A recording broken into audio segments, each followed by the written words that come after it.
Notably leftist magazine The Atlantic, 2016, when sex trafficking goes unnoticed in America. Quite correctly, they recognized that there were problems with the way they were keeping track of sex trafficking victims, that the problem was much, much larger than most conventional authorities would have anticipated. Noted leftist magazine The Atlantic, 2021. Across the United States, well meaning citizens are raising awareness about a child sex trafficking epidemic, their words, that doesn't exist. Atlantic unpacks how an internet conspiracy theory birthed a 21st century moral panic. This is the same magazine, by the way, just a few years apart. Now, I would be remiss if I didn't point out that perhaps the editorial decisions at the Atlantic may have something to do with this. You see, the young lady on the left in the white one piece is the current owner of the Atlantic magazine. And the woman in the bikini on the right, for those of you who have been living in a cave on a remote planet, is none other than Ghislaine Maxwell. Now, I may be jumping the gun here and making assumptions, thinking that this photo has anything to do with the editorial decisions at the Atlantic. I mean, that would be like looking at this photo of Bill Gates with the CEO of Pfizer and two media representatives and thinking that maybe Pfizer had something to do with the editorial decisions of mass media. Or maybe even looking at this photo of Dr. Fauci shaking hands with Bill Gates and thinking that maybe, just maybe, one hand was washing the other. And that, my friends, would be downright presumptive and nutty. The opinions expressed by the Reverend are his own, and nobody else's on the planet. They are in no way reflective of the opinions of sponsors, friends, foes, advocates, detractors, and certainly not employers. They've been adjudicated thought crime in all jurisdictions. Consider yourself warned. They're coming from the heart. They are guided by the mind, and they are guaranteed to choke you with a big, fat dose of veiny, throbbing truth cock. Boys and girls, welcome back. It is time once again for the Sunday sermon. Welcome aboard. Tons of stuff to cover today, and it's all going to be entertaining. We got a rabbit hole that's going to chill your blood. Stick around for that. Everybody in for the drum roll. Yes. We have officially arrived now, man. We got the bumper music rolling. I'm going to urge you guys to please be patient with me. We're having a little bit of Wi-Fi difficulty, as evidenced by the background. You can see that I have moved into a new spot. I'll give you all the details on that in a minute. Right now, I'm just going to run through and we're going to do a quick roll call just to see who's on board. Roman and no doubt Carrie had to duck out, but I have my beloved son, Sergey, loves you too. Darling, and I'm happy to have you on board. Let me see who else has arrived. Joey, the Sultan of Sarcasm. Denise, as I mentioned, happy to have you on board as always. Of course, we've got the lovely Miss Emmy, and I will be getting you that address. We'll get that all coordinated. Hit me up in my inbox. I'm gonna figure it out. Joel on board. Always good to have you, brother. Always good to have you. Joel and I have a long and storied history that we're probably never going to be able to discuss because there's no statute of limitations on certain felonies. So there's that. Brother Jude Harrell, man. Hey, brother. Good to see you, man. Glad you made it. G-Dub on board. The renegade trucker himself. G-Dub, I appreciate the support, man. Always. You've been out there spreading the gospel.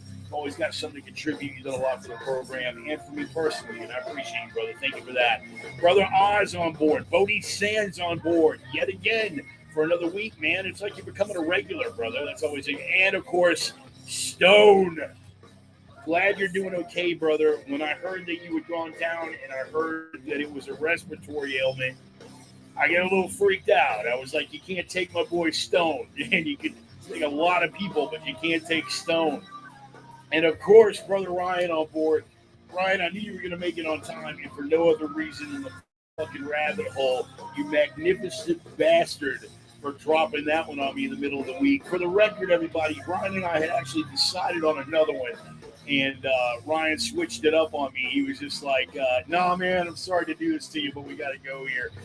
And I was like, "You motherfucker!" But it's definitely some bone chilling shit, and I think you guys are gonna dig it. We're gonna get into all that stuff, man. Already told you what we're gonna cover. What do we got here? What do we have here? Let me see. Jesus Movement 72, Marantha, right on. Well, here's a new arrival. Welcome aboard. Got a little surrealistic interlude. We got a new guy just kind of dipping in. And anyway, man, happy to have you on board. The more the merrier. Good to see all the usual suspects. Kurt Voigt, of course, up here in the Northwest hinterlands. Oh, man. Good stuff, good stuff. Happy to see you guys. Take a look at the background. You can see I have changed locale. Those of you that know that at the end of the day, I enjoy being a commentator and I enjoy being an entertainer. But at the end of the day, when all is said and done, my place in the food chain, I am just a crane operator with some fucking opinions. That's where I fit. And currently, I'm running a crane up here on this gig in a little town in the Northwest hinterlands. Interesting project. As have I, Mike. Yeah, I had it and survived my damn self. So I'm glad for that. We both got natural immunity. The stuff that Fauci and company doesn't want to talk about. Anyway, so I'm up here on this project, running a crane here in Central Oregon, and a company had me in one set of digs just down the street from this place, and I needed a spot with a kitchen because any of you guys who are out there who are like blue collar working folk and live on the road and do that, I know Ryan knows what I'm talking about, and I know G Dub knows. A lot of other guys that have worked those road gigs before. You know that trying to subsist off of road food it's an exercise in futility and bad nutrition, and it'll start jagging with your health. Now, I've found ways to work around that, and I'll be doing some YouTube videos on that. Just ways to not have to subsist on road food when you're living and working on the road. But I did want a place with a kitchenette, and I did find a place finally.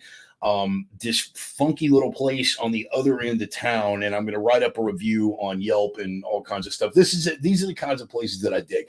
I don't dig corporate spots as a general rule. I like family-owned places, got a little personality to them and stuff like this. And this place has been in the same family since I think the 1950s, and it's got a 50s kind of vibe to it. It's got the same, believe it or not, you guys know I'm a Cold War history buff. It's got the same aluminum, like post-war aluminum glut cabinets and stuff in the kitchen of this place that I have in the bunker back in Spokane, just like 50, really hard to find stuff. And you can see back behind me, I've got like a bare cinder block wall across the back window of this place. You got to see the banner hanging back there. It's nice. It's spacious. It's got a kitchen. And I'm pretty happy. So I'm settling in. Again, we got some Wi-Fi difficulties. So if it's clipping, guys, try to be patient with me on that, and we'll try to get that sorted out as it progresses. But this is my new workstation. These are my new digs, and welcome aboard. So happy to have you guys here. What do we got here? Hondo Wade, Bill Wade and Bride with you. Hey, right on, man. Right on. Cool. Always good to have good company. Right on. All right. So let's jump into this thing, shall we? First thing that we're going to get out of, I want to dive right into this one. The ever popular segment, Ryan's Rabbit Hole. You guys know the drill. Yes. Get that soundboard going. Round of applause for Ryan Jenkins, the Prime Minister and Pope of the austere and esoteric. We do something historical, or we do something, philosophical, but we're gonna get a little conspiratorial this week. And it's worthwhile. Listen, you guys know my position on conspiracy theories. Once upon a time, I was that fucking guy. I've sort of parted ways with a lot of the conspiracy crowd in the interim. I will go down a rabbit hole to a certain degree, but I don't, not everything has to be a conspiracy. The mainstream conspiracy crowd has really, hi, John, good to have you on board. The mainstream conspiracy crowd has really sort of alienated me and a lot of other folks in the days since 9/11. But we're going to go that route for this one. The rabbit hole is going to be a gentleman named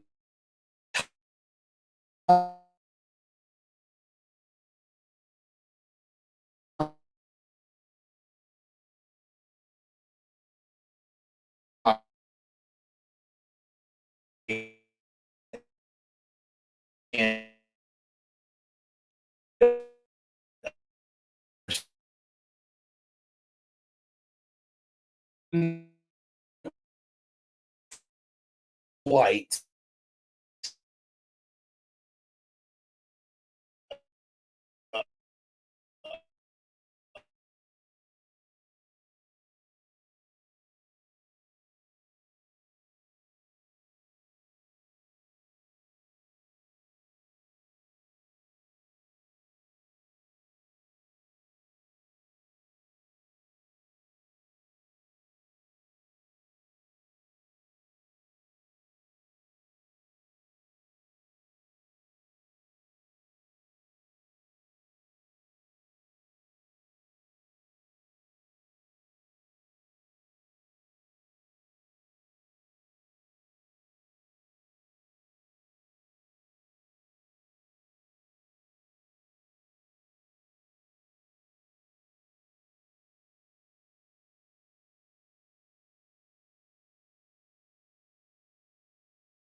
And when you're doing a rabbit hole about a disappearing airliner, possible military involvement, and a conspiracy and a cover up, and suddenly you completely lose your connection to all of your Wi Fi live stream, definitely makes things a little bit creepy. I don't know at what point exactly I cut out. Facebook bugging out, YouTube still clear for now. All right, cool. I look, I don't know at what point it actually cut out, but just without rehashing the entire goddamn thing, I've been babbling about it. Look up Ty's tweet, Malaysia Airlines Flight 370. For starters, you will find articles from villavoices.com and several others that are worth looking into. Tracy, glad that you made it while we're having these Wi-Fi difficulties. Hopefully, I'll still be around by the time that you get here. So I'm going to check on that a little more frequently. But the kid's name was Ty. The Malaysia Airlines Flight 370 incident, you guys are already well aware of. Again, I don't know how much of that you guys caught before I cut out. Weird that I would cut out in the middle of that thing right when I talk about, this is why we don't deal with conspiracy stuff anymore, because it's all, and then you can hear the X-Files theme humming in the background. It cut out right as you said the gentleman's name. Why am I not fucking surprised at that? Anyway, Ryan, sorry I couldn't do it better justice. The rant that you guys missed while I had lost connection was certainly worth it. So we're going to move on. Again, apologies for that. But yes, a gentleman by the name of Ty and a tweet about Malaysian Airlines 370. Go down that rabbit hole. That is the rabbit hole for the week. Thanks to Ryan for putting us up to that rabbit hole once again. And again, very popular segment. We stepped away from the philosophical and the historical this week and got a little conspiratorial and promptly lost internet connection. So there's that. We'll probably be losing it more frequently than that because I'm going to be getting into the Ghislaine Maxwell trial and some of the other stuff.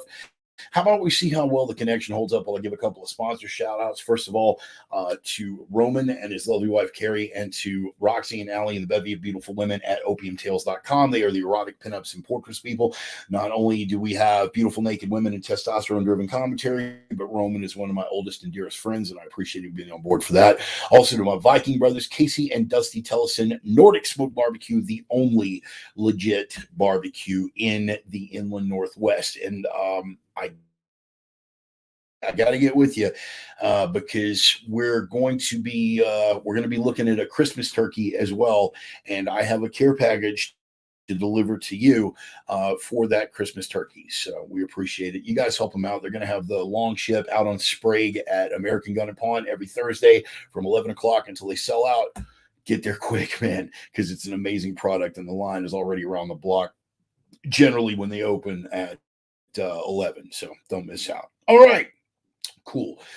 Moving along from the it's okay when we do it, but you people suck department. This is a little graphic, and I'm gonna pop this one up if I can make it function. I don't know if it'll have it doesn't actually say which, but I'll give you the breakdown. Here is the graphic itself, and you can see the percentage Democrats and Republicans. I will read down what people are willing to and not do with members of the other party. You can take a look at the figures themselves. 71 and now okay, the 71% of Democrats versus 31% of Republicans. Those are people who would not go on a date with someone with opposing views. That's 71% of Democrats, 31% of Republicans would not date outside their party. Pretty telling as far as how insular and how echo chambered one side is versus the other, in spite of which side is being accused. 30% of Democrats and 7% of Republicans wouldn't work for someone who voted differently than them. And of course, the survey goes on and on and on. The survey was from Axios, and you can find it on Axios.com. The name of the article is Young Dems More Likely to Despise the Other Party. Out of all of the options here, and again, I'm clicking back to make sure that we still have connection, and hopefully that we do. out of all of the different categories. Let me see. I'm going to postulate to that. I'm going to fall back. Here we go. 71% of Democrats would not date a Republican. 41% would not shop at or support a business of a Republican. 37%, a full 37% would not be friends with a Republican, and 30% would not work for a Republican. We can take a look at the other side item by item. And Republicans, only 31% wouldn't date a Democrat. Only 7% wouldn't support the business of a Democrat. Only 5% wouldn't be friends with a Democrat, and 7% wouldn't work for a Democrat. Now, guys, I don't want to get into the nah, we're not like you. I don't want to play that game because clearly it's a game that the other side has a monopoly on. But again, just like Jonathan Haidt's work has demonstrated time and time again, for all the accusations that conservatives have no idea what is going on in Liberalville, they're completely wrong. For all the accusations of conservatives living in an echo chamber and being insular and being exclusive of anyone outside their own party, clearly, once again, the statistics prove the opposite. You guys know about Jonathan Haidt's work, and if you don't, you should look it up. The Coddling of the American Mind, phenomenal book. But without reading the whole book, just Google Jonathan Haidt, take a look at some of the stuff that he did. And what he found was that conservatives get 60% of their news from conservative sources, 40% from liberal sources. Independents get 40% from conservative sources, 60% from liberal sources. Self-proclaimed liberals get 90 to 95% of their news from exclusively liberal sources. When asked to answer a question, as the other party would, Republicans asked to answer a question as a Democrat would, generally got it right. Independents, the same way. Asked to answer a question as a Republican or as a liberal would answer the question. Independents, generally across the board, got it right. Liberals, when asked to answer a question the way a conservative would, answered like a fascist. When asked to answer as a libertarian would, answered like a sociopath. There is a gulf of misunderstanding between the two sides. And just a little spoiler alert, boys and girls, we're not the ones that are causing it. So moving along to the next item, to the We Have Eliminated Thought Crime Ministry of Truth Department. This was a tweet, and I posted it on the Reverend Bart fan page. You guys can go find it. The tweet is from Alexandra Ehrman. She was doing a study on behalf of Google, and this was the header for the tweet. New preprint out. Do web search engines contribute to the spread of conspiracy theories? In parentheses, yes, some. Doesn't matter if one uses Google or DuckDuckGo to search for flat Earth or 9/11. Yes, it does. We answer these and other questions here, and I posted the link to the Reverend Bart fan page. Well, a representative from Google retweeted Alexandra Ehrman's tweet, and his header was, we're proud to be 99% conspiracy free. I felt compelled to go in and fix the header. We only support approved thought here. We have gone over at length and much belabored the differences between the search engines here, how you do a search on DuckDuckGo or some of the other search engines, and we'll come back with a completely different result because Google does manipulate the algorithm to generate specific results. Now, they like to hold themselves as altruistic, saying that we're trying to eliminate misinformation, but we all know what that means. Misinformation is a nice way of saying stuff that we would rather you not be fucking talking about. And that's where we are. That is completely where we are. And they're bragging about the results of that they are mostly conspiracy free. In other words, they are pushing the party line and only the party line. So know what you're getting into. Know your search engine. O'Brien and the Ministry of Truth are alive and well, and they are active at Google. And finally, from the holy fuck, how did it ever get this far department, I feel compelled to address this briefly before we go on to some legit items that are worthy of our attention. And that is, I'm loath to even talk about this, the Smollett verdict that came down this week. Thankfully, his attackers have been found. His attackers have been found. And, I feel bad for the guy. Hopefully he's not beating himself up too badly over the jury's decision. Anyway, sorry, I mean, low hanging fruit. I shouldn't even take the joke, but then again, I shouldn't even be discussing this. I bring it up only to remind you of something that was printed back in February of 2019. And this was printed by none other than GQ magazine. And the headline was "The Racist Homophobic Attack on Jussie Smollett is America's End Game. When one of the most famous black and gay men in America is not safe, the message is clearer than it ever had been." Well, they did come out and say, finally, whoopsie, we misjudged this. But listen to how they have covered their asses on this. This is GQ. And again, we all know that there are tens of millions of apologies owed by the people that bought into this bullshit to the people that had two brain cells to rub together and saw what it was from the beginning. We will never get those apologies. But just GQ is trying to do we were wrong, or trying to do the end run where it was a lie, but it exposed a greater truth. This is their actual in the original version of this piece. This is GQ.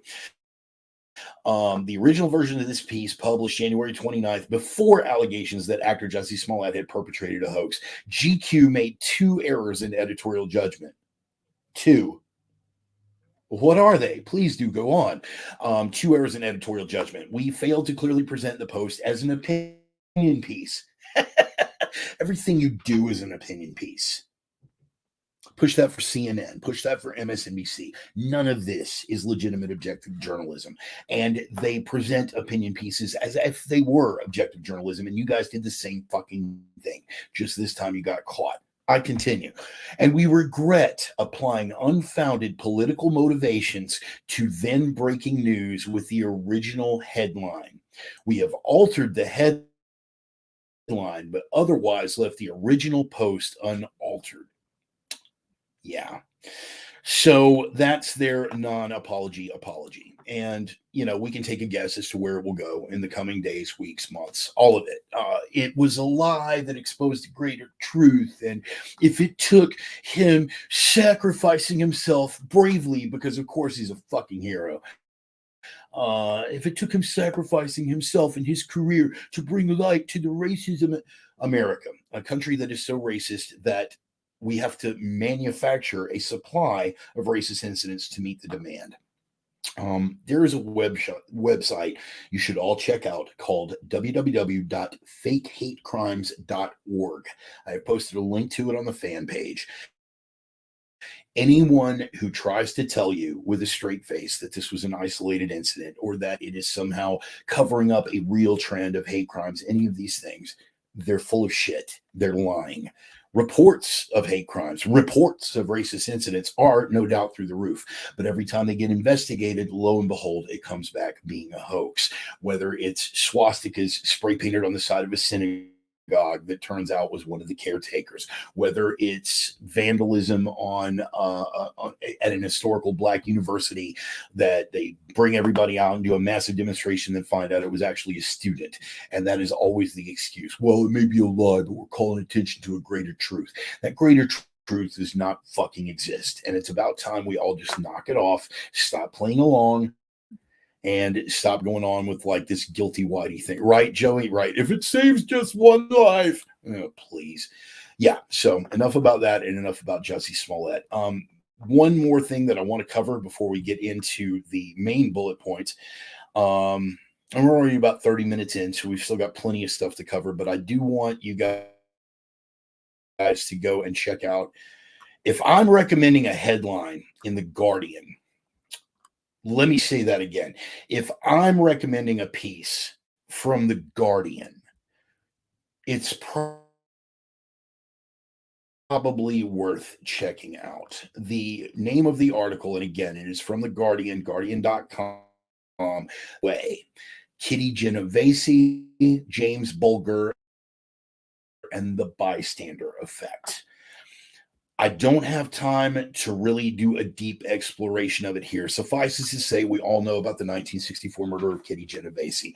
We all know the details where 38 witnesses stood and either watched or heard her screams, or were just down the hall, or witnessed it with their own eyes. Nobody called the police. Nobody intervened. And the predatory miscreant scumbag Winston Mosley that fucking stabbed her to death, stabbed, strangled, choked, and beat, combination of factors because he was multitasking, beat and stabbed Kitty Genovese to death. When he was captured, he laughed in the face of the media and said that the only thing that he regretted was having been caught. Do you know when he got caught? After he had stabbed, choked, beat, strangled her to death, and nobody called the police and nobody intervened, he went just down the block a ways, broke into an apartment, called the cops because he was stealing a TV. I'm recommending that you guys go in to look at this article. And again, it's from The Guardian, and it's called Why We Still Look Away, Kitty Genovese, James Bulger, and the Bystander Effect. I did post a link to it on the Reverend Bart fan page on Facebook. I should probably go ahead and tweet it as well. It's worth looking into because everyone thinks that they will be the one to be noble and to act. Now, I know a number of you on my friends list I can speak for directly because I've got direct experience with having seen a lot of you people intervene where it was called for to intervene. But as a general rule, people talk a good ball game, and then when the chips are down, they fail. They fail catastrophically, and it's not just the personal failing. It's, by all indications and evidence, it's a failing in our species, not evolution, not speaking from an evolutionary perspective, but from a cultural perspective in the way that we are socialized, in the way that we are acclimated and socialized to behave in the event. Don't get involved. Leave it to the cops. That's what the police are for. I shouldn't get involved. What's going to happen to me? All of these things. And it is to the deep detriment of our culture, of our civilization, in fact, our nation, that we continue to push this. And I, as you well know, will advocate, and I practice what I preach, intervening when it is necessary to intervene. So read this article, reflect on it, and think about how it affects your life, and make the necessary mental preparations now. So when the time comes, you won't be one of the 38 that heard the screams, that saw the stabbing, that saw the blood, and chose not to intervene. I know it's easier said than done, and a lot of people who are otherwise strong, vital, courageous people, but it is part, as Joey just pointed out, of our social psychology. So worth looking into that article. It is an article by The Guardian on the 40th anniversary of Kitty Genovese murder. It's posted to the Reverend Bart fan page. Please check it out and drop something in the comments. Let me know how it hit you. Speaking of fake hate crimes, don't forget, you job grabbers everywhere. I know, Dennis. I know. It's just, oh my God, what are you going to do? It's just so prevalent. It's so fucking prevalent. So on to some real news. The Ghislaine Maxwell cover-up. And can we just go ahead and call it a cover-up at this point? Because it's not a trial. You're looking at what amounted to the quote-unquote conspiracy theory, the quote-unquote tinfoil hat ring of rich and powerful people who were pedophiles, who were trafficking in underage sex with underage victims. And of course, Jeffrey Epstein, another topic for another day, but Epstein, of course, legitimate suicide while under federal custody, blah, blah, blah. That wasn't a red pill. His death wasn't a red pill. His death was a red suppository for a lot of people. For the conspiracy movement, it came as no shock but for the average grazer, they were like, yeah, you keep saying they're going to suicide him. They don't really. What? He's fucking dead? He hung himself? Well, no, not exactly. He didn't. Anyway, his mistress, his acquisitions lady, shall we call her, Ghislaine Maxwell, his part-time lover, whose task it was to acquire these underage girls for not just Epstein, but his list of notable rich and powerful clients. She went on trial. It would be too much, I think, at this point to suicide her on top of Epstein. That's just too much light. I wouldn't put it past him, but it's a little too much. You notice that before the election, and again, this is from my speculation is as good as yours department, but you notice that between the time she was captured and the time that Trump left office, suddenly there were busts of pedophile rings all over the country. Found this one in Alabama, found this one in Nevada, found this one up in New Jersey. She was singing.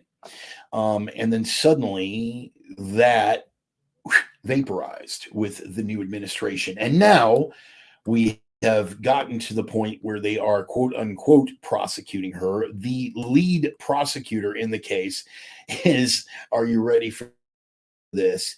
James Comey's daughter.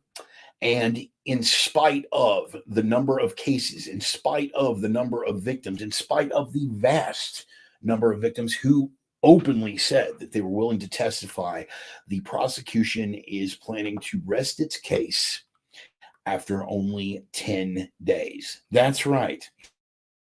Annie Farmer, last of the 4 alleged victims to testify, recounted on Friday the dark memory of abuse by Maxwell and Jeffrey Epstein. Just on and on and on, the dangers that she suffered and the number of other people that suffered, and the number of raindrops that Epstein was allowed to dance between over the years, the way that he was protected by high profile people, many of whom, it comes out later, were on his client list or took a ride on the Lolita Express. We are looking at the most massive, observable, demonstrable, provable, evidence-based cases of human sex trafficking, underage, child human sex trafficking in the history of the fucking United States. That's what we're legitimately looking at here. And the prosecution rests after 10 days. 10 days, and having only 4 victims testify, even though there was a slew of victims waiting to testify. They have not released client lists. They have deliberately fucking handed hard drives over to the FBI that looked at them and then returned them. Oh, nothing to see here. Move along. Again, anyone at this point, and I posted quite publicly to my fan page earlier this week, look, anyone at this point who is denying either the existence of or the tentacular reach and grasp of a deep state is no longer worth engaging with. There's just no doubts about it anymore. And those of us who are like minds and kindred spirits, we have known this for a long time. But yes, after 10 days and only 4 witnesses testifying, the prosecution is resting. That, my friends, is not a prosecution. That, my friends, is not a case. That is a cover-up. NPR, National Public Radio, the prosecution rests its case in Ghislaine Maxwell's sex trafficking trial, opening arguments weeks. But that timeline could now move up. Well, it has. The 4th and final accuser takes the stand. Again, it's all about the framing. The 4th and final accuser, as if it was only 4, as if Maxwell herself and Epstein and probably that shady Bill Clinton guy, but we all know he's a kid diddling, hillbilly Peckerwood. So yeah, we kind of figured that, but no presentation of the scope of this thing. None. And it's not as if they don't know, because a lot of the lead editors, as we're finding out, and a lot of the editorial staff, particularly at CNN this week, as we're finding out, are on these client lists. Again, calling it a conspiracy theory that there are a network of high profile people who are pedophiles, who do traffic in underage fuck bunnies. This isn't tinfoil hat anymore. It's fucking fact. And anyone who denies it is, they can no longer claim ignorance. They're just an abject fucking liar.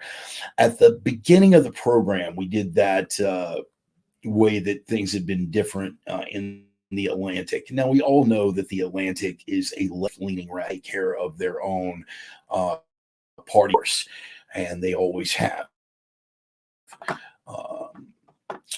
The article from 2016 is When Sex Trafficking Goes Unnoticed in America, and the subtitle, Many Cases Go Unreported, Making It a Difficult Crime for Law Enforcement Personnel to Spot. And then they went on about all the complications involved with keeping track of the number of cases. National Human Trafficking Resource Center holds true more than 4,000 cases of sex trafficking were reported. As a whole, human trafficking is a lucrative industry that around the globe rakes in $150 billion. That's annually, by the way. This article from 2016 was a very thorough piece of journalism from the Atlantic because there was no left to cover the interest of. It was 2016. They were way too busy bagging on some orange guy in the Oval Office than to look out and cover their own. So it was a very thorough piece of journalism. In fact, you should look it up, theatlantic.com. When Sex Trafficking Goes Unnoticed in America. That is the name of the article from 2016. Basically lamented how, not only that it is prevalent, but exactly how prevalent it is, and probably 10 times more prevalent than we realize because it is so hard to catch all of these cases. Fast forward 5 years to 2021, and the Atlantic debunks the moral panic around the non-existent child sex trafficking epidemic. They literally flip the script. And of course, Twitchy, if you're familiar with that site, twitchy.com, they covered it well. Atlantic debunks the moral panic around the non-existent child sex trafficking epidemic. And it goes into how all of the Twitter people came out with a backlash against the Atlantic for, again, upending the tale now that Ghislaine Maxwell is on trial. And guys, we saw the picture. I can show it to you again from the beginning. That woman on the left is the current owner of the Atlantic. That woman on the right is Ghislaine Maxwell. And we wonder why this story just got flipped on his fucking head. There's no secrets. And we all know what's going on here. But in the meantime, FBI rescues 168 children from living nightmare in nationwide sex trafficking sting. Kids are renewable resources. Authorities in Reno are finding it increasingly difficult to identify victims and perpetrators of sex trafficking. Trafficking goes unnoticed in America. Again, this is right in front of our faces every fucking day. And the Atlantic does something this goddamn naked to cover it up. It's not just the Atlantic, people. Let's not get focused on that. Yes, it's really shitty that the Atlantic is doing this kind of thing, but let's not kid ourselves. They're all doing it. The fact that CNN has given this much fucking coverage and MSNBC even less of the entire trial and its proceedings, the fact that they are ignoring it, the fact that the only people who have talked about it at all are OAN, Newsmax, and Fox News. And you guys know my feeling on that. Fox News is compromised as well, but they've at least been talking about it. So what does it tell us? Tells us that they are watching it for the sake of preserving their narrative, that we're all a bunch of tinfoil hat nuts for thinking this is actually going on. We're not. We can see the writing on the wall, and the writing on the wall right now is telling us, yeah, they're going to get away with it. It's a scary time. What to do about it, or there's really no positive way to fucking spin this. There's no positive to be gained from it except for the fact that even the most jaded of mainstream liberals, even the most jaded of mainstream grazers, people who don't think anything about conspiracy theory, one side or the other, they think we're all fucking ridiculous. They're shaking off the fence with this one. Because at the end of the day, fundamentally, people are suckers for the truth. And that's where we're at on the Ghislaine Maxwell cover up. It's not a trial, it's a cover up. And we are watching it in progress. Going to be interesting to see how it shakes out. Going to be interesting to see how it develops. Going to be interested to see how many names don't get named coming out of this thing. But keep an eye and keep yourself aware and be willing to point out, again, when there is just abject hypocrisy and abject cover-ups like what we saw with this lady coming out of the Atlantic. Don't be afraid to step to people about it, because if you keep your mouth shut for fear of being thought a tinfoil hat weirdo, you're almost complicit. Time to open your mouth. Time to start taking a chance at being thought a weirdo, at being thought unconventional, at being thought, oh, one of those Alex Jones guys. Fine. People, we got to speak the truth, because nobody else is going to step up and fucking take that mantle of responsibility for us. They're going to actively cover it up. So that's the Ghislaine Maxwell cover up. We're going to move on real quick. I want to cover this. You guys heard of Rachel Rollins? Yes, Rachel Rollins. Well, let me see.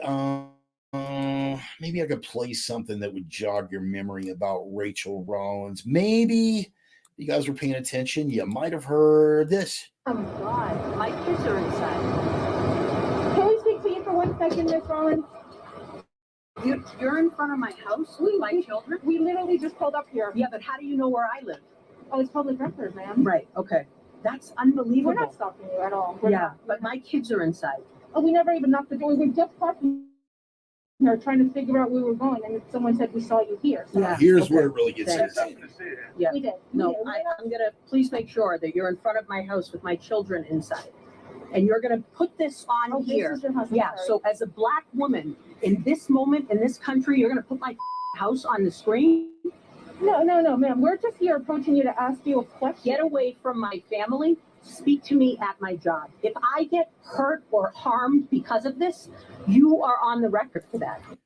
The same side that makes it a point to, and by the way, the same side that in that particular part of the country publicly published a list of gun owners and their addresses. But again, she's a public official and she's above all that. Let's continue. Where my kids are killed. Listen. Who do you think you are? This is private property. Get out of it. It wasn't private property. It was a public street. Really good out. You know what I'll do? I'll call the police on you and make an allegation, and we'll see how that works with you. Absolutely. So the rantings of a white woman get you here and scare my children? No. Get off of our private property. And I swear to God, I'm dead serious. I will find your name. You can act. I swear to God, I'm dead serious. I will find your name. I will call the police and lodge an allegation. The rantings of a white woman get you here. Here are the rantings of the white woman. This person is Rachel Rollins, and she was just recently confirmed to the position as U.S. Attorney for the fucking state of Massachusetts. Now, outside of her more than questionable judicial record, let's just get into what set off the Road Rage Rollins incident. She was, in her opinion, cut off in traffic by a white woman. And of course, the white woman had to have been a racist that cut her off in with her black fiance. But yeah, she raised a big ruckus about that. And of course, just like she did with the reporter, the rantings of a white woman going to get you here.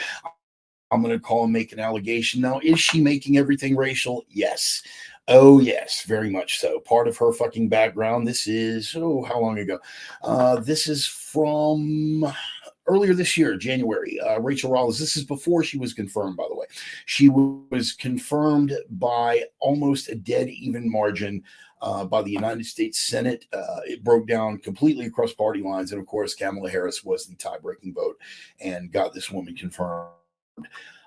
She said, quote unquote, that it is racist to have COVID vaccines distributed in South Boston because of Irish white people, I suppose, or Fenway Park because of the Adam Jones incident. Again, this was her tweet. Details: the same Fenway Park where fans screamed racial slurs at MLB players and people singing our national anthem when someone recently desecrated the BLM banner. Desecrated the BLM banner.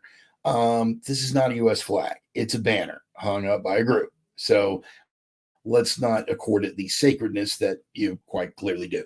Where's the racist Yawkey, where the racist Yawkeys ruled with hate? That Fenway Park. Thanks, Michelle. You really get it. This was a tirade that she went on against yet another white woman. And she vowed that if they were going to distribute COVID vaccines at a place where she didn't want it because the place is racist, she was going to drop all. And yeah, that's exactly what we're looking at with Miss Rollins. Well, she got confirmed. Is this the kind of person that you really want? Leaving aside the racial connotations, here is a whole list of charges that she flat out said she would refuse to prosecute because all of these laws are racist. She would not prosecute, and this is her vow. And she was still confirmed again with Kamala Harris being the tie-breaking vote. Shoplifting, larceny, receiving stolen property, breaking and entering with property damage, wanton and malicious destruction of property, terroristic threats, and possession with intent to distribute. All of these things she refused to prosecute because, poor people and racist laws and yada, yada, yada. Well, she just got confirmed for the U.S. Senate by the U.S. Senate, and she is now the U.S. attorney for the state of Massachusetts. So you guys enjoy that. Again, stop being gaslit. Stop refusing to call this because of what it's going to make you look like, because clearly this woman doesn't give a fuck how it makes her look. And she is going to have judicial authority over case after case after case. And if this is how she is presenting herself, how do you think this is going to affect her judicial behavior? What do you think the chances are of, say, rioters and arsonists being prosecuted if they're black? What do you think the chances are of someone being prosecuted for defending themselves against these rioters are if they're white? Kyle Rittenhouse, I'm looking at you. Imagine the Kyle Rittenhouse case happening in South Boston with this woman as the U.S. attorney. How do you think that would have gone? Keep in mind, the racial tensions have been tight in that area of the world. Let's not get into the beginning of forced busing in the Boston area and how that shook out and all these other things. I'm not going to sit here as a student of history and deny the racially charged elements that are happening there. What I am going to say is stop letting yourself be gaslit. Stop letting these people thump their chest with this, bad whitey shit and guilt trip people into silence. This woman is bullshit. Her appointment was bullshit. Her confirmation is bullshit. And the more light we put on this cockroach, the more likely she is to skitter under the refrigerator and fucking hide. That's about as much energy as I'm giving Rachel Rollins today. I'm just not in the mood for it. So we're going to move on. The latest Omicron craziness. Yeah, apparently there is a new strain. It's a world ender. I'm telling you, man, it's a world ender, bro. You don't understand, man. It's going to kill us all. It's going to kill us all, bro. Yeah, this new world ender is the Omicron variant and was discovered in South Africa. And as of right now, it has been found present in, at last count, 38 countries and at least 29 of the continental United States. The death toll has ballooned to a whopping 0.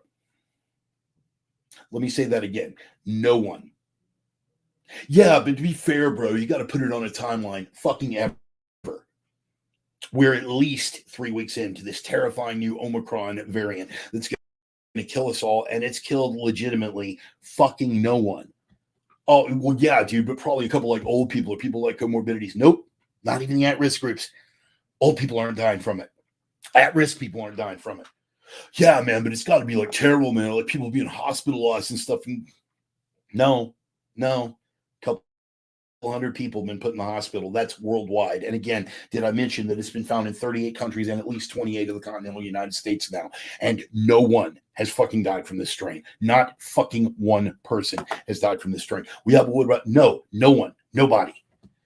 But you wouldn't know that to hear it from the mainstream media. And again, getting back to Google, manipulating algorithms. So these were the words that I entered into Google. no deaths from Omicron. Quote unquote, no deaths from Omicron. That's what I entered into Google. The first result, to their credit, that it pulled up, New York, coronavirus updates, no death among initial U.S. Omicron cases. Leaving it open because any day now it's going to blow the fuck up. COVID news, CDC reports 43 cases, no deaths in first window of Omicron in the United States. But the first big one that it pulls up is from NPR. World Health Organization warns of very high risk posed by Omicron. Did I mention we're 2 weeks in, 38 countries, at least 29 of the continental United States, 43 fucking cases in America so far, and globally, the death toll from Omicron is fucking zero. No one has fucking died. Now, you would think at some point the gaslighting would have to fucking stop. You would think that you have to say, okay, where the entire panic, we're all going to die stuff is absolute bullshit. But no. In fact, this is the media's treatment. And again, I'm just reading off the results as they fucking come down my feed. From Politico, hospital picture, Omicron warnings, scary numbers. At Times Radio's Tom Newton Dunn points out they were unable to say how many hospitalizations there have been or if those people have been vaccinated, but he warned that the new strain is so infectious that it will dominate and exponentially grow. If infections reach 1 million by the end of December, 10,000 of those people could be severely ill and end up in the hospital. If we get 1 million by the end of this month, 10,000 might wind up in the hospital. Yeah, but even a small percentage of a very large population will put many people in the hospital. And when he was challenged, right, on suggestions that Omicron could be a potentially milder infection, the dude completely came unhinged. He added that the government may need to go above and beyond even the current restrictions. If we see even half the severity that we saw with Delta, then we're facing very large numbers of hospitalizations and potential deaths. And again, we're coming up on the third weekend and it's killed no one. 38 countries, 29 of the continental United States, and it's killed fucking no one. He admitted that the debate on COVID passage had slightly run away with us again. This goes on and on and on. From The Atlantic, okay, again, not a hotbed of actual journalism, but the lead article in The Atlantic, Omicron's explosive growth is a warning sign. Again, explosive growth, spreading in highly immune populations as quickly, and making a big deal that the vaccine does nothing, that it's infecting people that are it's infecting people that are vaccinated, fully vaccinated. You know, that metric that keeps on shifting: 1 jab, 2 jab, 3 jabs, 4, 5 jabs, 6 jabs, you're a fucking whore. It's utterly goddamn ridiculous. Cases were already surging ahead of winter. U.S. already had too low a vaccination rate, and now Omicron threatens to eat away the immunity we thought we had.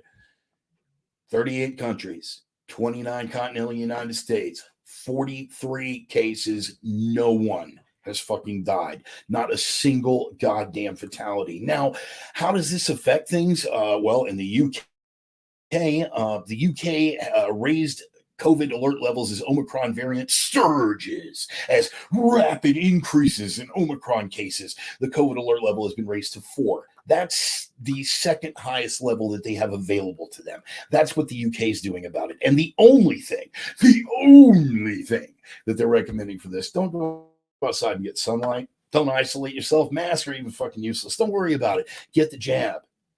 Again, they're pushing it on the basis of it's evading the vaccine, that it's occurring, that most of the cases are in vaccinated individuals.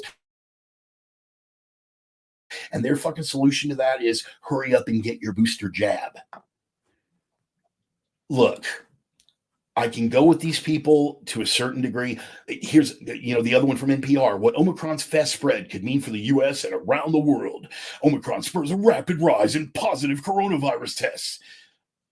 Okay. So they're testing positive for a variant whose current symptoms are slightly worse than the common cold. And again, let me remind you for the umpteenth time, 38 countries, 29 continental United States, 43 cases here in America, and literally no one has fucking died. Could this be the ideal thing? Could this be the strain that infects someone, creates antibodies, gives them a certain residual immunity to other strains of the virus? I'm not a virologist. I don't know. Just throwing this stuff out. But at the very least, even if it doesn't have that added benefit of boosting people's natural immunity and creating antibodies, one more time, for those of you in the back and those of you who are already getting your booster, because you really need to hear this, it hasn't killed anyone. Not one. Not one. Zero. Fucking zero. Not at-risk people. Not people with comorbidities. Not diabetics. Not elderly. Not people with prior respiratory symptoms. Nothing. Not a single death. But again, what do we get? These are the results. WHO warns of very high risk posed by Omicron.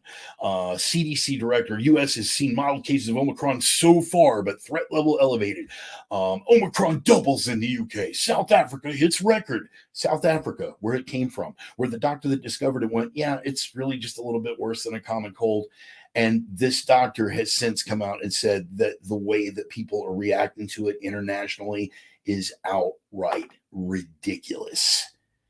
And for the fact checkers out there that are just dying to get one out here, here's one. WHO says Omicron in 38 countries, no deaths reported. WHO says Omicron deaths, no Omicron deaths reported yet as variant spreads. And then a slew. How deadly is the Omicron variant? Are we unprotected against the Omicron variant? On and on and on. Just fear-generating nonsense. Even Snopes, to their credit, is it true that no one has died of the Omicron variant? Even Snopes, to their credit, actually had to admit it, that is in fact true. But researchers at the London School of Hygiene and Tropical Medicine, they said that failure to impose tougher restrictions in the wake of Omicron could lead to a further 75,000 deaths over the next 5 months. Based on what? Based on fucking what, I ask you? Yes. Well, no one's died of it yet, but if we don't do something, 75,000 people are going to die in the next 5 months from a cold. Sunday morning's Telegraph, Prime Minister will face a major cabinet revolt if there's a further tightening of the rules. Why? Because people are pushing back. And again, this is the good sign. This may be the one, finally, that points out the absurdity of the response in such a way that even the dimmest bulbs among us are not going to be able to deny the overreaction anymore. At some point, it will get to a level, and I think we've already arrived for the purposes of this discussion, where people will finally be compelled to ask why. People will finally be compelled to be the 8-year-old kid that steps out of the crowd and points out that the emperor's new clothes don't exist, that the emperor is walking around butt naked. At some point, they're going to be compelled to. When they tighten the restrictions again, and again, you could go through a number of variants and tighten the restrictions, and people would go along with it. Fewer and fewer each time, because you can only sell the same lie so many times before people start bristling. But now, when they come back again and tell us that, what would they do? Maybe shut down small businesses again, shut down schools that have opened again, try to push federal mandates for a new scary variant that has killed precisely no one. How about we get close to the midterms? Democrats realize they're about to take an ass raping that's going to make prison sex look positively romantic by comparison. And they say, nope, we've got to have universal mail-in voting because of this dangerous new variant that has killed no one. This might be the one. Omicron may be the great latest fucking variant to come down the pike, because it might finally be the one where people have to call things for what they are, where people finally have to realize that every government reaction has been an overreaction, and that everything that they're doing has everything to do with the power grab. It's obvious to anyone who's been paying attention, but again, we're dealing with the grazer horde, not exactly the sharpest tools in the shed. State is gonna state. They will hand over their trust to those in power, and they will insist that they are doing it for our own. When you've got death tolls from this variant or that variant that are in the thousands or the tens of thousands, we just ignore the fact that they're all in high-risk groups like the elderly or people who are immunocompromised, and people can sell that. But this is a variant that has killed no one. 38 countries, 43 cases here in the US across 29 of the continental United States, and no one has died. Going to be a real tough sell for the American people, this next wave of lockdowns that they're counting on this Omicron variant and the fear thereof to sell, to where we have to have universal mail-in voting, to where we have to shut down our businesses again, to where we have to fucking vaccinate in the workplace.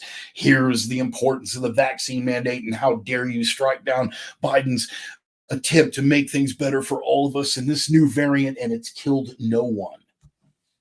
And they'll keep pushing. They'll keep pushing the fear. They'll keep pushing the control valve. And finally, when it's a variant that's killed no one, even the grazers will have to see the writing on the wall. This has never been about public health. This has been about control from day one. And there's literally no way to dodge that truth anymore.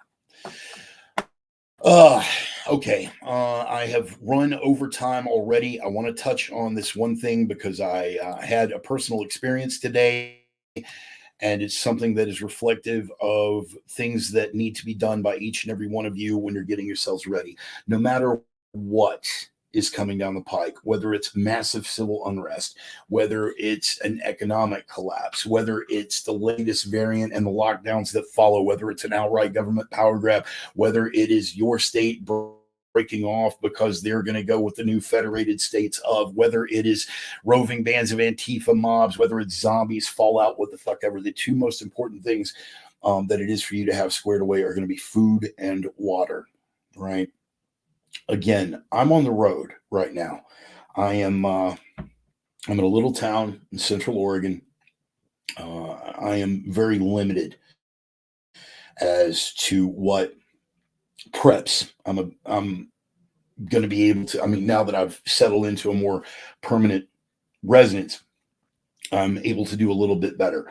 And so me and the wife, Charlie, who you guys know, number one supporter, my biggest fan, she's here for the weekend. And now that I have moved into more permanent digs and I've got a place to put stuff down and put gear away, I can actually top off some preps here. So if something goes south, you know, I've got some supplies to fall back on. And so we went on a supply run today. We went and hit a couple of discount groceries. Again, the number one, two things that is going to be important for you to have: food and water. Can't subsist, exist, can't live without that. So here, I'm going to give you a couple of things on the way out the door. Couple of websites that I want for you to check into, because a lot of people don't have access. We're already seeing shortages of a number of things, and you want to get ahead of the curve. You guys have heard me lament this time after time, post after post, year after year, that you want to be ahead of the curve because the supply chain can get interrupted at any time. Thankfully, you guys are getting baptized into it slowly, because it hasn't been a sudden onset crisis. It hasn't been a trucker strike, hasn't been any of those things. So you're kind of looking out and you got a little bit of a window, but you need to capitalize on it. I saw shortages today at a grocery outlet. Why is that notable? Because grocery outlet is generally one step removed from the mainstream grocery supply chain. In other words, stuff that doesn't sell at the big stores gets moved over to a grocery outlet and gets sold for pennies on the dollar. Now, grocery outlet is running short on a number of fucking items, which means that shit rolls downhill.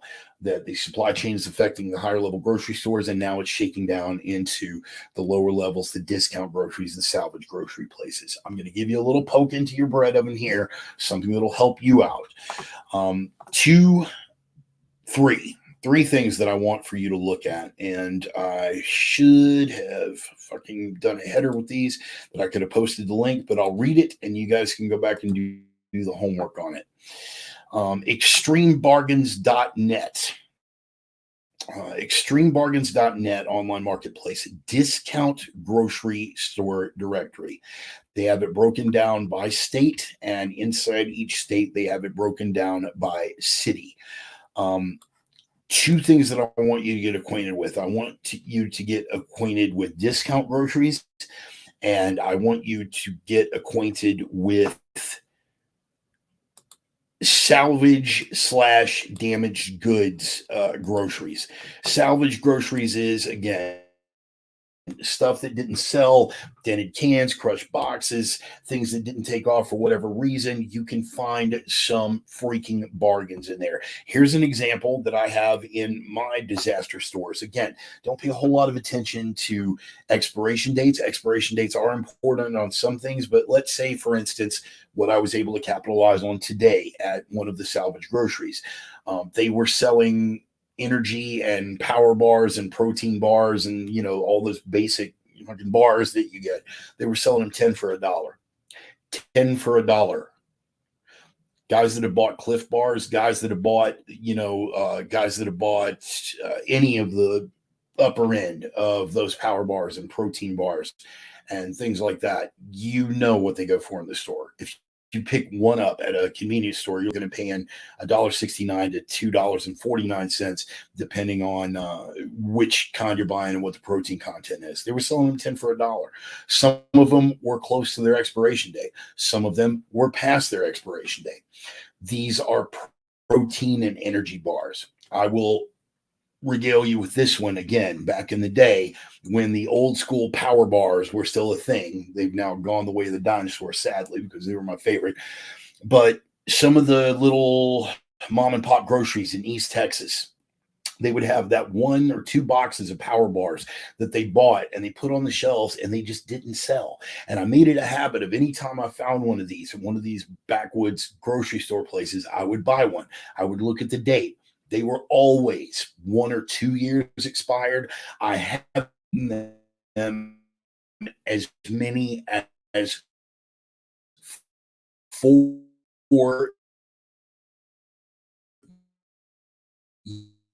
years.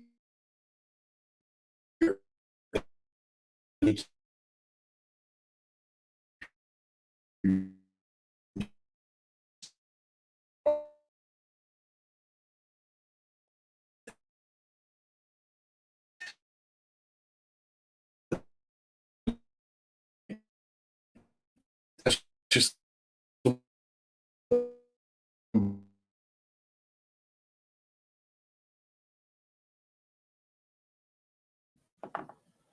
right. We're back.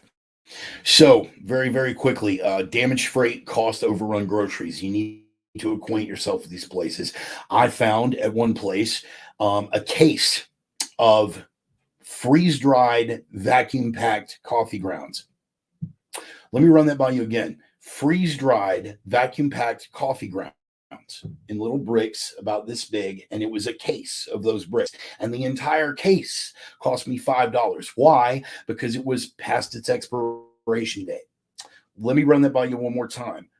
Freeze-dried, vacuum-packed coffee grounds, $5 for a case of these fucking things. I picked up 2 cases, and they're in my disaster stores to this day, because they're freeze-dried and vacuum-packed and they don't fucking expire. You can find this kind of stuff. It's like a treasure hunt sometimes, but you need to top off your food stores, because without food and water, it doesn't matter, your $1,400 AR with your $600 optic and your 5 cents worth of shooting skills are not going to help you out. You're not going to be able to steal from enough neighbors, right, to sustain you. So you need to acquaint yourself with these places. Again, these are the websites that I'm going to give to you. Extremebargains.net, right? And when you get to extremebargains.net, look up specifically discount grocery store directory. It will have your resource in your state and likely in your city or a couple of towns over. They will have tons of stuff that you will need for your disaster stores on the cheap. Look it up no matter what state in the country you're in. Okay. So again, extremebargains.net, discount grocery store directory. The other one that I'm going to give you is called buysalvagefood.com. Buysalvagefood.com. And it will have a list of salvage food grocers in whatever state of the country you happen to find yourself in. It'll have it, by cities, whatever, by locations, by regions, whatever. You can go and you can click on your state and it will pull up where to buy salvage food. Now, salvage groceries, again, it's stuff like that. The freeze-dried vacuum packed coffee grounds that are being sold for $5 a case because it's past its expiration date. Some of this stuff is garbage. You're going to have to do some work on your own. It's kind of like, following the mainstream media these days. You're going to have to dig through a ton of garbage to get through the actual stuff that is going to gold, but you will find it. Go to these places. My guys back in Houston, oh my God, y'all are so blessed. You've got so many of these discount and salvage grocery stores all over town. They're always in the hood.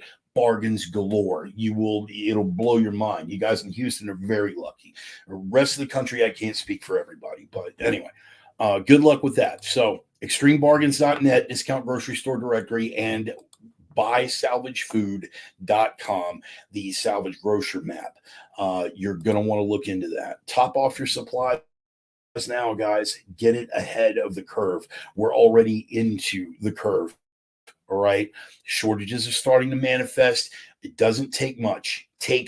What you can do, even in a Walmart, even if you can't make it to a place like Grocery Outlet or a discount or salvage grocery, what you will be able to do with $100 or $150. Think about some of the vices you could live without for 2 weeks for $150 and put that towards food supply, right? Start topping off now. Do it. Canned goods, non-perishable. Looking at the Denise, looking at the list in Houston now. I had no idea, honey. I can tell you where every single one of them are, man. I can tell you. In fact, next time I visit, I'll take you on a tour. We'll hit every hood in town. But yeah, take a look at those discount grocery places. And start stocking up. And the one other thing that you're going to need is a water filter. You're going to need lots of water filters. You're going to need water filtration across the board. Optimally, you're going to want one to carry in your everyday pack. You're going to want a couple to tuck away in the glove compartment of your car, and you're going to want a big one for your house. For your house, I run one brand, and I am going to suggest it. Does it get a little bit spendy? Yes, it does for the bigger units, but you can get in for as little as about $200, and that is going to be Berkey water filter systems. The big Berkey and then some of the smaller Berkeys, the Go Berkey kit. The Go Berkey kit right now, they are selling for $202. And again, they're not a sponsor of the program. I'm not shilling for anything that I don't personally use, but this is it's a good little setup. In fact, it may be so good that they sell out, so you want to get on it quick. But I have a couple of the Sport Berkey water bottles. I've had those in my kit for like some time. They are with my bug out vest. I've got one stuck away in my primary bug out bag. And again, that's the big one. But for the house, those bigger units for the water filters, if things get totally sideways, some of you should probably be using a good high-end water filter now with municipal water supplies.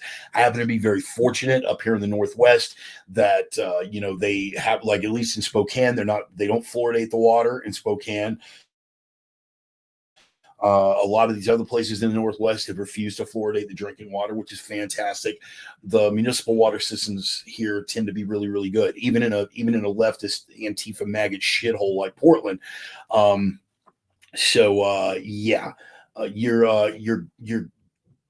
Your municipal water supplies tend to be better in a place like this, but Even assuming you're living in one of those places, things could go bad. Things could get into an answer to your question, Mr. Wright. I have no experience with Kangen, so I cannot speak to that. Sarah Walker is here, and she is recommending Vark Tech. Okay, good. Vark Tech, fantastic. Good. You know what? Look into those. If those plan out to be more to your liking. Again, I'm only going with what I've run. Okay. For the big one, I run the Berkeys, and I run a couple of the Berkey sport bottles tucked away in various other stuff. Other things that I run, I use a Sawyer inline. I have a couple of Sawyer inlines tucked away in various go bags, everyday carry bags tucked away in the glove compartment of the car, et cetera, et cetera. And I have a number of life straws for the same exact reason. Without food, without water, you're not going to make it. Okay. So again, I'm way over time right now, but I wanted to go over that. I wanted to go over that before we got a lot of the stuff that's going on in the world. We can't really have an effect on, but the one good thing is you can have an effect on how well prepared you are for the next thing to come down the pike. And that could be anything, man. That could be anything. It could be zombies. It could be leftists. It could be leftist zombies. It could be an economic collapse, no matter what might be coming. You got to get yourself ready for it, man. Have your 3 B's squared away, as Rawls is always fond of reminding us. Beans, bullets, and Band-Aids. And the Reverend adds a 4th B, bleach. That counts for all your disinfectants, that kind of stuff. That's the option for another show, man. I'm way over time right now, and I am rambling all over the place. In fact, I might have even dipped down to Tangent Street. That's right. Anyway. I don't want to go too much further down that road. I appreciate you guys being here, man. I'm going to pass around the digital collection plate. Anything I threw out is new information for you, helped you out, changed your worldview. Want to throw me a little bit of coin, guys? I'm on Cash App, I'm on Venmo, I'm on PayPal, I'm on Facebook Pay, I'm all that stuff. You want to throw me something cool, man? That's great. If you can't, I'm totally all right with the word. All of my Reverends Rangers, all of my sinners, sisters, all of my prophets of doom out there. Spread the word, man. Tell him you got some fat, toothless old cripple that rants and raves for an hour every Sunday. He's a like-minded, kindred spirit. You might dig the program. Tell him all about it, man. Get him on board. Hopefully he'll be here for next week. I appreciate everybody who showed up for the first time this week and who stuck around to the very end. Guys, hit me on the fan page, personal messages if you want more in-depth answers, more in-depth questions. And in the meantime, remember the prime directives, guys. Every week we go to the prime directives. You guys got to know, right? What are the prime directives, boys and girls? First thing is you got to be that signal, not the noise. You got to be that light in a world full of darkness, and you always, this is the iron rule, got to strive to be that strength in a world full of weakness. Weakness is the killer, man. Make yourself harder to kill. Be strong. Be the light in the darkness. Be the signal, not the noise. I love you guys. Appreciate you guys making it out week after week. Thanks for all the support. Thanks for all the love. See you next Sunday. I'm the Reverend.